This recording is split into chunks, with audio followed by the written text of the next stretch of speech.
नमस्कार, Purvanchal today live में आपका स्वागत है। यूपी की पुलिस बहराइच में कथावाचक पुंडरीक गोस्वामी को पुलिस लाइन में गार्ड ऑफ ऑनर देती है, कोई फर्क नहीं पड़ता है।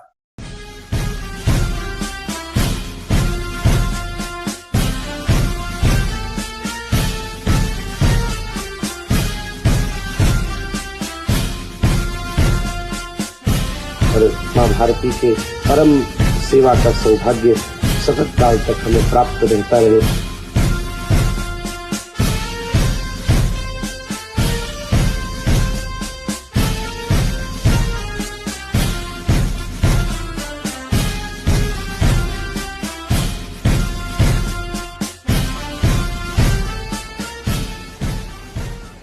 धीरेन्द्र शास्त्री छत्तीसगढ़ सरकार के विमान में तफरी लेते हैं, नियम कानून और परंपरा धरी रहती है। आ गया नीचे करोगे थोड़ा मुड़ी का शॉट बना जल्दी। सीताराम गुरु जी, सीताराम गुरु जी, गुरु जी सीताराम, हृदय प्रणाम।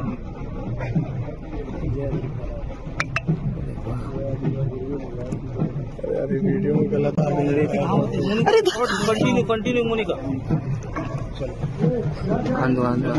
चलिए हटिए आप लोग, आए आप लोग।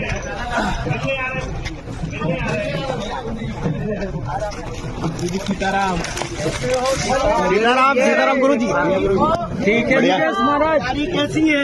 बढ़िया है सर। अच्छा, पूरा मंडल तैयार है सर। गुरु जी सीताराम जी, सब बढ़िया बढ़िया। जय जोहार। लेकिन जब शंकराचार्य अविमुक्तेश्वरानंद प्रयागराज के माघ मेले में गंगा स्नान करना चाहते हैं तो परंपरा आड़े आ जाती है। शंकराचार्य टोके जाते हैं, रोके जाते हैं और भरे तीर्थ मेले में अपमानित किए जाते हैं। लगाइए। और ये शंकराचार्य जी को अब संगम नोद से अच्छे वाट मार के आगे भी ठेल दिया गया है। उनका कहना है कि उन्हें जबरदस्ती ले जाया जा रहा है। शंकराचार्य जी का कहना है कि उन्हें अज्ञात लोग ले जा रहे हैं और उनका अपहरण किया जा रहा है। उन्होंने ये आरोप लगाया है। फिलहाल लगातार शंकराचार्य बेहद नाराज हैं यहाँ पे जो उनके साथ दुर्व्यवहार किया क्यों? क्या शंकराचार्य पुंडरीक गोस्वामी, धीरेन्द्र शास्त्री और सतुआ बाबा से भी गए गुजरे हैं या फिर सत्ता की सीढ़ियों में सटीक नहीं बैठते हैं? आखिर क्या है शंकराचार्य के अपमान का तीर्थ कनेक्शन? इसे विस्तार से इसी वीडियो में जानेंगे, लेकिन पहले शंकराचार्य को सुन लेते हैं। देखिए, हम कल सवेरे 9 बजे अपने शिविर से संगम स्नान करने के लिए निकले थे। उसके बाद से प्रशासन ने हमको स्नान नहीं करने दिया, हमारा अपहरण कर लिया, हमारे लोगों को हमसे दूर कर दिया और कई जगह घुमाते घुमाते ला करके हमको यहाँ पे खड़ा कर दिया। तो जहाँ उन्होंने खड़ा कर दिया वहीं पर हम बैठे हुए। किस चीज़ की परमिशन? स्नान। माने स्नान जो है परमिशन लेके करना पड़ता है। गंगा स्नान, गंगा पे उनकी रजिस्ट्री है। वो कौन सी कंपनी है कि उन्होंने रजिस्ट्री करवा ली है गंगा पे कि बपौती है उनके बाप से उनको मिली थी। गंगा जो है, हम हर सनातनी जब अपने सनातन धर्मी माँ बाप के घर में जन्मता है, जन्म सिद्ध अधिकार है उसका कि वो गंगा यमुना का पवित्र स्नान करे। ये हमारा जन्म सिद्ध अधिकार है। इसके लिए हमको परमिशन क्या लेना है?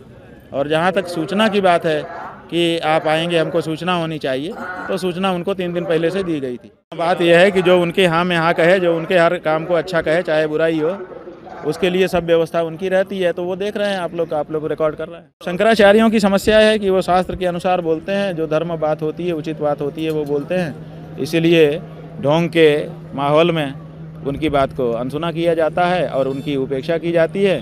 और जब उनकी बात समाज में प्रभावशाली होने लगती है तो उनका अपमान किया जाता है। इस समय हम जो गौ माता की रक्षा की बात कर रहे हैं वो जनता में जा रही है।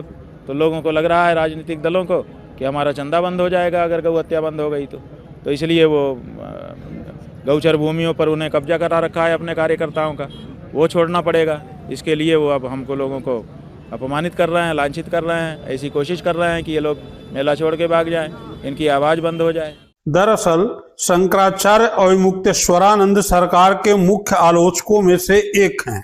जिस तीर्थ प्रयागराज में उन्हें अपमानित किया गया, उसी प्रयागराज में जब कुंभ के दौरान भगदड़ मची थी और बड़े पैमाने पर लोगों की मौत हुई थी, तब अविमुक्तेश्वरानंद ने यूपी के मुख्यमंत्री योगी आदित्यनाथ को जिम्मेदार ठहराया था। तीर्थ के ही मुद्दे पर शंकराचार्य ने हाल ही में तब मोदी जी को आड़े हाथों ले लिया जब मोदी जी ने अपने दफ्तर को सेवा तीर्थ घोषित किया। नहीं, आप बताइए, हम आहत ना हों?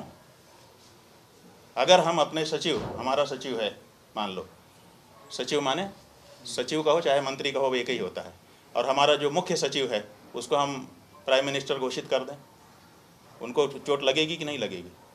जो राजनीतिक शब्दावली है अगर उसको हम अपने यहाँ लगा दें तो उनको चोट लगेगी, तो जब धार्मिक शब्दावली है उसको वो लगाएंगे तो हमको चोट नहीं लगेगी। तीर्थ का मतलब क्या होता है? शास्त्रों में तीर्थ का मतलब बताया गया है कि वो जगह जहाँ के पानी में नहाने से पाप धुल जाते हैं। तो बताइए, प्राइम मिनिस्टर आवास में कौन सा वो पानी है जिसमें नहाने से हमारे पाप धुल जाएंगे? एक बात। और दूसरे, क्या हमको वहाँ पर नहाने के लिए जाने मिलेगा? तीर्थ में तो सबका निर्बाध प्रवेश है, प्रधानमंत्री आवास में कहाँ निर्बाध हमारा प्रवेश है? तो ना तो हमारा प्रवेश है, और प्रवेश भी होगा तो वहाँ पर जाने से हमारे पाप तो धुलने वाले नहीं हैं। और तीसरी बात यह है कि ये पवित्र शब्द है तीर्थ, वहाँ पर कोई रोक नहीं है। प्रधानमंत्री आवास में या कार्यालय में कोई भी व्यक्ति नौकरी कर सकता है, वो हिंदू भी हो सकता है, वो मुसलमान भी हो सकता है, कोई ईसाई भी हो सकता है। वो जूता ही पहन करके जाने का नियम है, नंगे पाँव तो जाया ही नहीं है। पूरे तीर्थ में चमड़े का जूता पहन करके लोग घूमेंगे। उसमें से मांसाहारी भी बहुत से होंगे, वो जब टिफिन घर से लेकर आएंगे तो मांस भी ले आएंगे, वहीं बैठ करके खाएंगे। आप तीर्थ शब्द का मजाक उड़ा रहे हो, हम क्यों ये परमिट करें? आपके पास शब्दावली नहीं है, आपके पास राजभाषा विभाग है, देश के जाने कितने लोगों को उसमें आपने भर रखा है। आप राजभाषा विभाग से बोलिए, वो कोई शब्द आपको अच्छा सा चुन करके बताए। जो हमारा धार्मिक शब्द है, उस धार्मिक शब्द की अर्थ में विकृति लाने का अधिकार हम अपने देश के किसी भी राजनेता को नहीं देते हैं, किसी भी सरकार को नहीं देते हैं। तो हमने उनको पत्र लिखा है और इस पर हम प्रोटेस्ट करेंगे। ये नहीं हो सकता है कि प्रधानमंत्री कार्यालय जहाँ साम दाम दंड भेद हो रहा है, जहाँ पर षड्यंत्र हो रहे हैं, जहाँ पर तरह तरह की ऐसी योजनाएं बनाई जा रही हैं, जहाँ पर इस तरह से धर्म विरुद्ध व्यवहार है, वहाँ कैसे तीर्थ शब्द का प्रयोग होगा? तो हमने बिल्कुल विरोध किया है, प्रधानमंत्री जी को पत्र लिख दिया है और आगे रिमाइंडर भेजेंगे। अगर आवश्यकता पड़ी तो हम न्यायालय भी जाएंगे, जनता के बीच में भी जाएंगे, लेकिन हम ये स्वीकार नहीं करते हैं। देखिए, चुप रह जाने से फिर और आगे बात बढ़ेगी, फिर और आगे बात बढ़ेगी, कोई भी अपने आप को कुछ भी घोषित कर लेगा। तो ये कहीं तो इसको रोकना पड़ेगा। और जब प्रधानमंत्री के स्तर पर कोई बात होती है, कोई छोटा मोटा कोई कर दे तो उतना ध्यान नहीं देते हैं, लेकिन ये तो प्रधानमंत्री के स्तर पर हो रही है और भारत में तो राष्ट्रपति से भी ज़्यादा प्रधानमंत्री का प्रभाव है। तो ऐसी परिस्थिति में इसका मतलब है कि राष्ट्र का सर्वोच्च स्थान इस तरह की चेष्टा कर रहा है जो कि धर्म को क्षति पहुंचाने वाली है, तीर्थ शब्द के अर्थ में विकृति लाने वाली है। तो क्या तीर्थ के मुद्दे पर योगी मोदी की लगातार घेराबंदी ही तीर्थ प्रयागराज में शंकराचार्य के अपमान का कारण बनी? सच जो भी हो, लेकिन यह तो बिल्कुल साफ है कि जब भी शंकराचार्य सवाल उठाते हैं, बीजेपी असहज होती है और उसका नैरेटिव सवालों के घेरे में आ जाता है। ऐसे में कांग्रेस ने शंकराचार्य के अपमान को हिंदुओं का अपमान बताते हुए कांग्रेस के प्रवक्ता पवन खेड़ा ने इस मुद्दे पर प्रधानमंत्री मोदी को जमकर घेरा है। देखिए, 12 साल से सत्ता में हैं और जिनकी मेहरबानी से सत्ता में बैठे हैं उनके साथ क्या कर रहे हैं ये आपके सामने इस वीडियो में आपने देखा और लगातार एक वीडियो लूप पे चल रहा है, ये भी देखते रहिए। आपकी पूरी सियासत, आपकी पूरी राजनीति अपने भक्तों को मूर्ख बनाकर और माफ कीजिएगा कुछ मूर्खों को अपना भक्त बनाकर यही थी कि साहब मैं हिंदुओं का मसीहा हूं और मैं अब्दुल का इलाज करूंगा। यही दो चीजें थी। ये कह कहकर 12 साल आपने 80,000 रुपए किलो के मशरूम खाए, डायमंड फेशियल कराया, 2 जेट खरीदे, 6,500 करोड़ का सुना है एक जेट है, महंगी महंगी गाड़ियों में घूमते हो, सूट बूट बदलते रहते हो, दिन भर इठलाते हुए फिरते हो, राजा बन के घूम रहे होते हो, विश्व गुरु अपने आप को उपाधि देते हो, सिर्फ ये कहकर कि मैं हिंदुओं का मसीहा हूं। आपकी सियासत में मुसलमानों का क्या स्थान है हम जानते हैं। हम आपकी उस सियासत से लड़ते हैं, लड़ते रहेंगे, लड़ते आए हैं। मुसलमान कॉलेज में पढ़ लिख जाए तो कॉलेज को बंद करा देते हैं। मुसलमान स्कूल खोल दे हिंदू बच्चों के लिए तो स्कूल बंद हो जाएगा। मुसलमान सड़क पर निकलेगा तो उसकी दाढ़ी खींचेंगे, उसकी टोपी खींचेंगे, उस पर टिप्पणियां करेंगे, उसकी लिंचिंग हो जाएगी। अभी ओडिशा में हुई 3 दिन पहले, उससे पहले पहलू खान, अखलाक खान, जुनैद, कई ऐसे उदाहरण। मुसलमान थक हार के मदरसा चला जाता रहे, ये तो मदरसा छाप है। हमें मालूम है आपकी क्या राजनीति है मुसलमानों की, लेकिन जिस थाली में आप बैठते हैं उसमें छेद करते हैं, यह वीडियो दिखा रहा है। शंकराचार्य जी,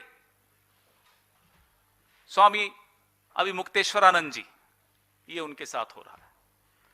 क्या अपराध है उनका कि वो आपकी निंदा करते हैं, आपकी जय जयकार नहीं करते, मना कर देते हैं जय जयकार करने से। आप आधे अधूरे मंदिर की जब प्राण प्रतिष्ठा करते हैं तो वो आपत्ति जताते हैं। महाकुंभ में जो कुव्यवस्था थी, इतने लोगों ने जान गंवाई, उस पर वो आपकी निंदा करते हैं। कोविड के दौरान मां गंगा की आंचल में जो लाशें तैर रही थी उसके बारे में वो बात करते हैं। क्या उनका अपराध क्या था, ये बताइए। जिस धर्म का इस्तेमाल करके, दुरुपयोग करके आप सत्ता में आते हैं, उस धर्म के शीर्ष जो हमारे संत हैं उनके साथ आप ये करते हैं। हिंदी में एक पिक्चर बनी थी अमिताभ बच्चन की, उसका नाम था नमक हराम। बिल्कुल उपयुक्त बैठता है ये नाम। जैसा मैंने आपको कहा कि जिस थाली में बैठते हैं उसमें ये छेद करते हैं। अब आप किस काम के हैं, ना आप काम के हैं ना आप राम के हैं।